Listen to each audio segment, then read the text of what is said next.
Most welcome to lecture number 12 of my series on Introduction to Complex Analysis.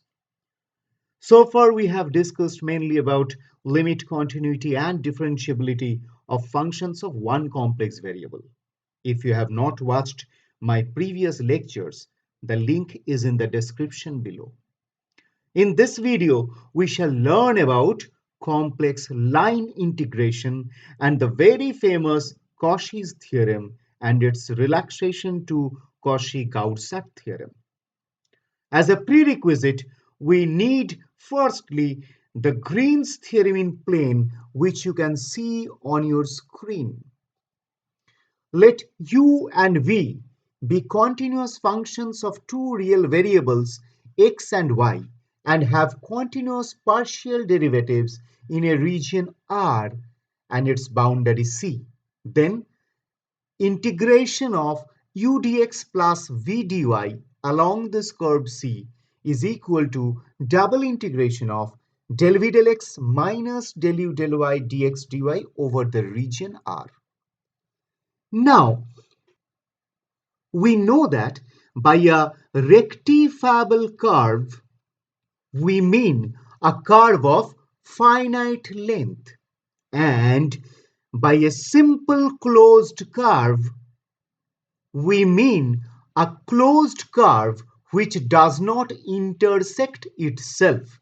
For example, the closed curve C1 that you are seeing in the left side of your screen is not a simple closed curve because it is intersecting itself, but the curve C2 that you can see in the right side of your screen is a simple closed curve because it is closed and it is not intersecting itself. So C1 is not a simple closed curve, but C2 is a simple closed curve. Now, let us consider a rectifiable curve C given as this. Subdivide this curve C into n parts by means of the points.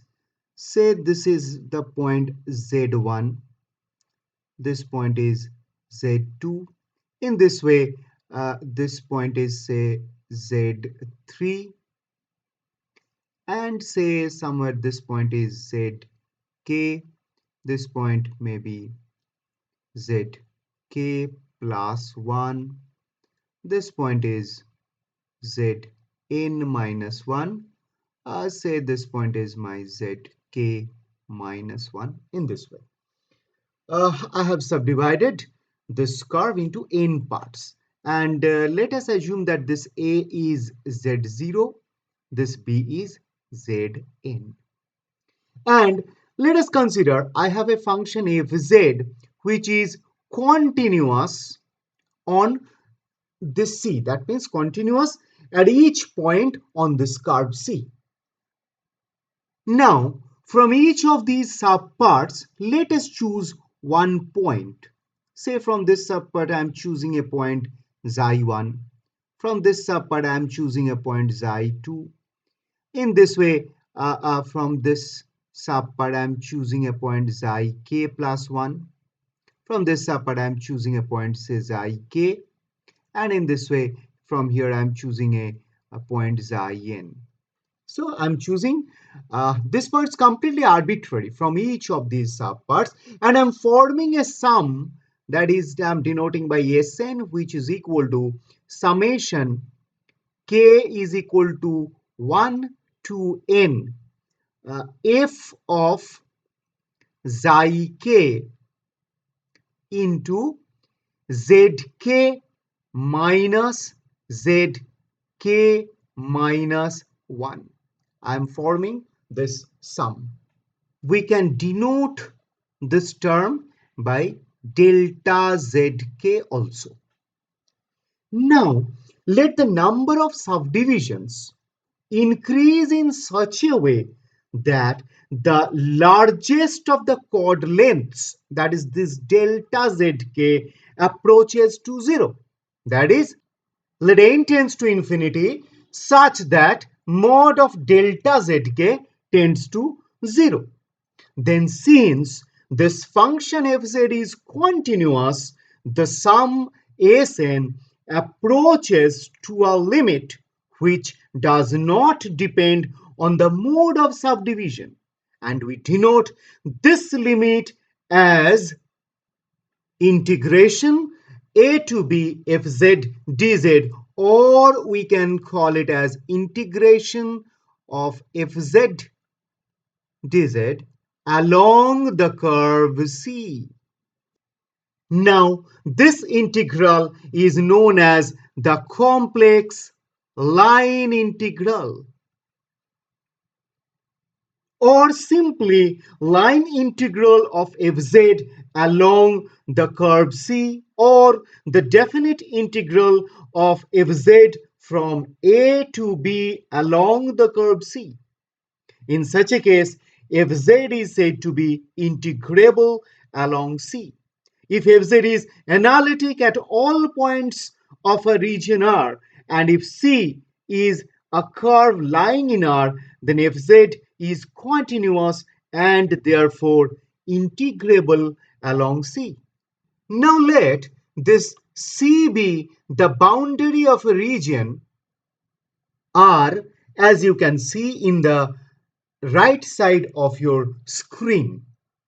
Now, the curve C is said to be traversed in the positive sense or direction if an observer traveling in that direction and being perpendicular to the plane has the region to the left always.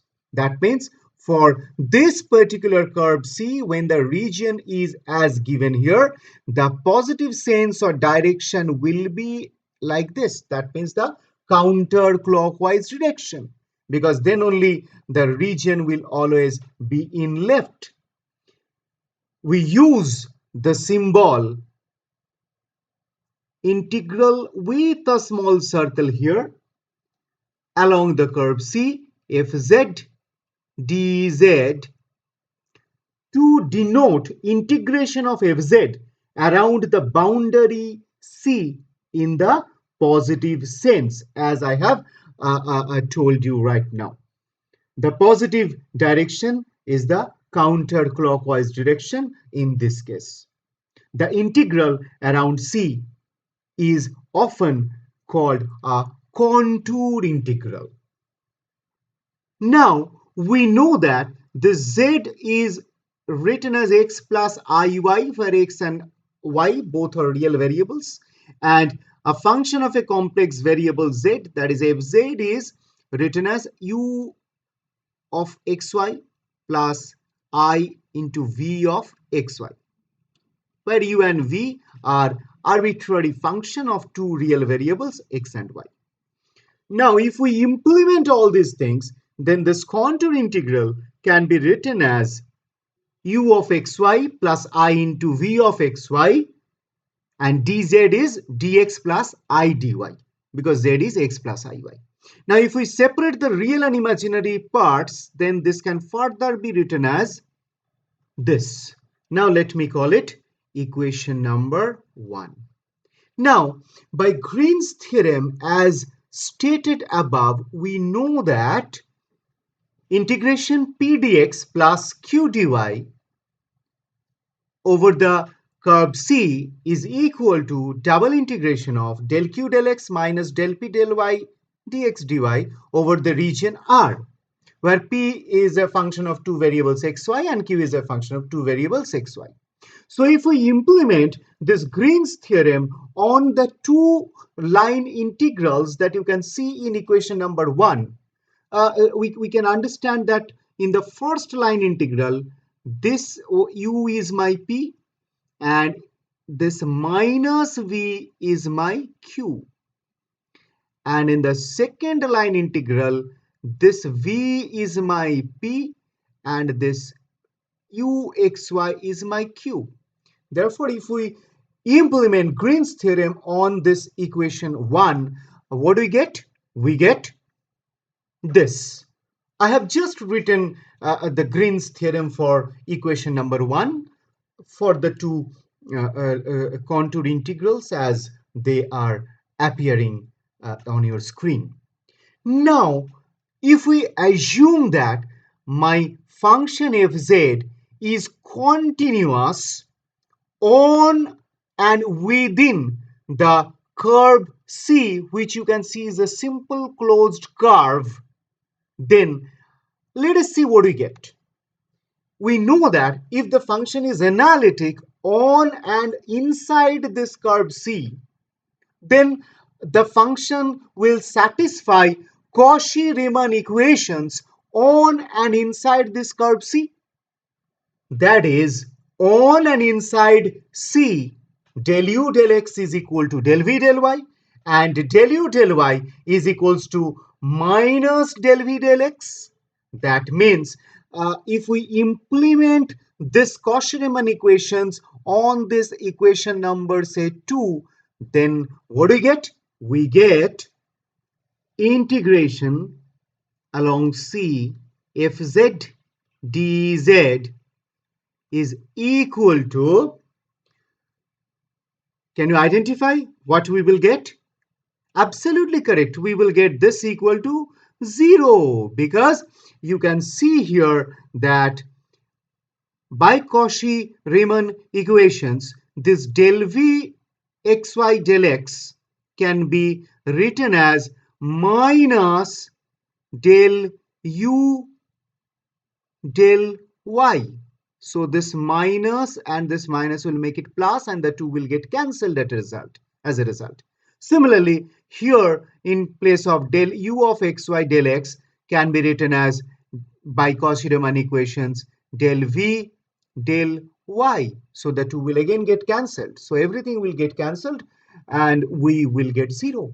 Therefore, we get that this integration of fz dz along the curve C is equal to 0. Now, can you tell me when we can have this kind of a result? We have implemented lots of constraints on this entire process. Can you identify the constraints one by one? First of all, the function fz has to be analytic.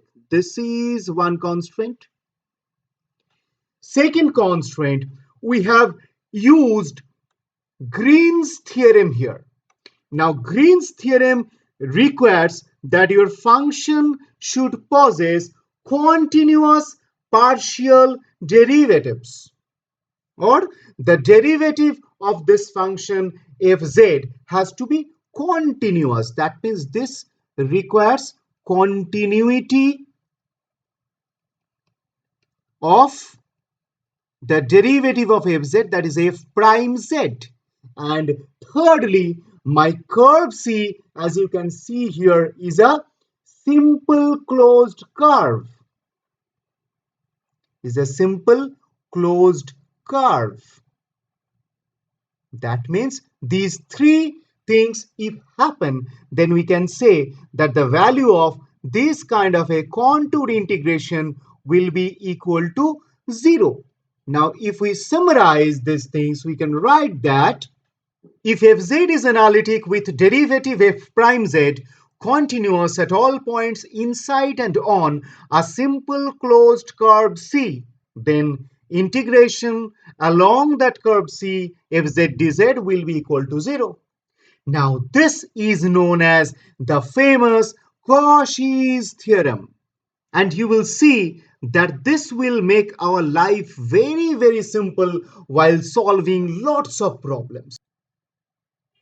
Now, a region which looks like this is known as a simply connected region.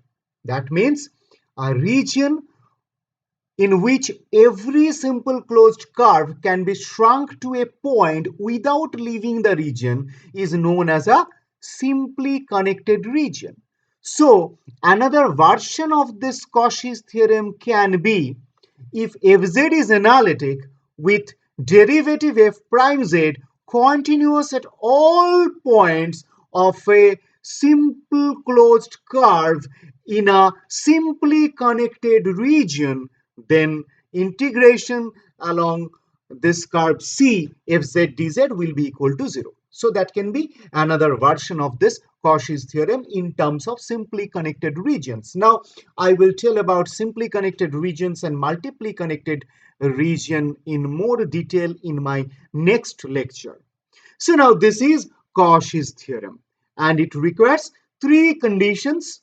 As you have seen, the function has to be analytic, the derivative f prime z needs to be continuous at all points inside and on the curve C, and the curve C has to be a simple closed curve.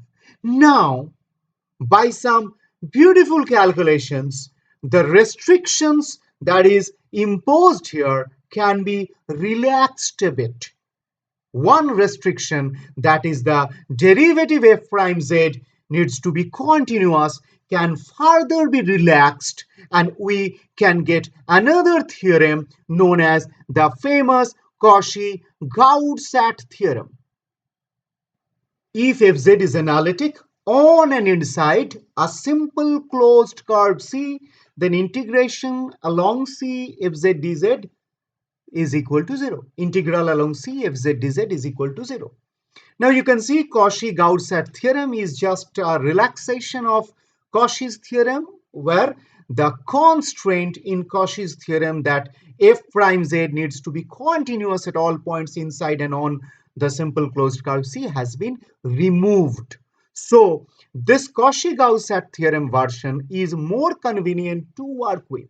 Now, by some beautiful and elegant calculation, this Cauchy-Gauss-Sat theorem can be proved, which I am not showing in this video. If you really want to know how this can be proved, then let me know in the comment section below. I will make a separate video for that. Actually, the proof is quite elegant. We first prove Cauchy-Gauss-Sat theorem for a triangle. Then we can extend that to a closed polygon. Then we can extend it to any simple closed curve on a simply connected, inside a simply connected region. So if you want to know the proof of Cauchy-Gauss-Sat theorem, let me know in the comment section below. I'm not including that in this video. Instead, now let us adapt this Cauchy-Gauss-Sat theorem and solve some problems and see how we can solve some problems or examples using this Cauchy-Gauss-Sat theorem.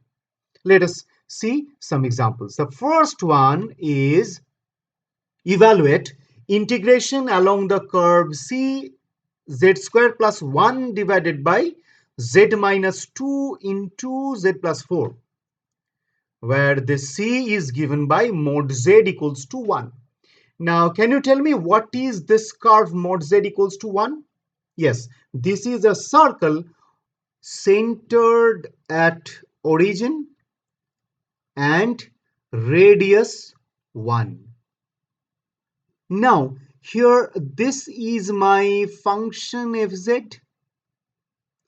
So, can you tell me what are the singularities or singular points of this function fz?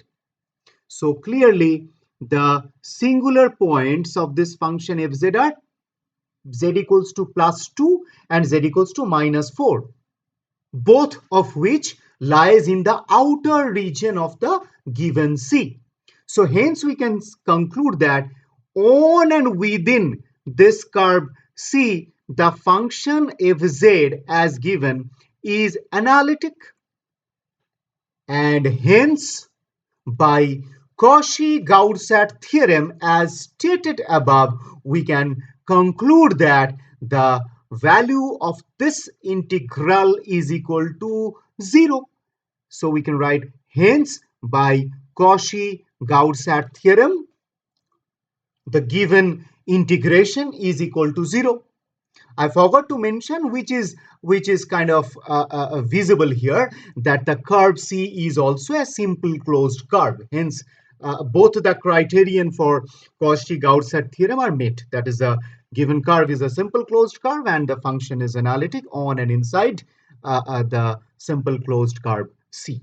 So you can understand, without even doing any kind of integration, we can just by verifying whether these two criteria for Cauchy-Gauss-Sat theorem are holding or not, we can simply find out what is the value of an integral like this. So this is indeed a brilliant piece of work which will be very, very useful in our future development of the subject also. And we can solve so many problems very easily with this. So the next problem, as it appears to be your homework. Verify Cauchy-Gauss theorem for this integration of z cube along the curve C, where C is the rectangle with vertices z equals to -1, z equals to 1, z equal to 1 plus I, and z equal to -1 plus I. So pretty simple. We know that z cube is analytic everywhere. So in particular, it will be analytic on and inside this curve C as given. So by Cauchy-Gauss theorem, we know that the value of this integration will be 0. And we have to verify this, means we have to perform line integration along this curve as we do line integration, and we need to show that the value of the line integration, as we are habituated in doing line integration, that also gives us the result 0. Now your hint is perform the line integral on each of the 4 edges separately and find their sum. You will see that the sum will be 0. So I hope you all will be able to solve this problem. If you have any query, any doubt anywhere, let me know in the comment section below. And if you can solve the problem also, if you get Cauchy-Gauss theorem verified here, then also let me know in the comment section below. So I'll be waiting to hear from you whether you have been able to solve it or not.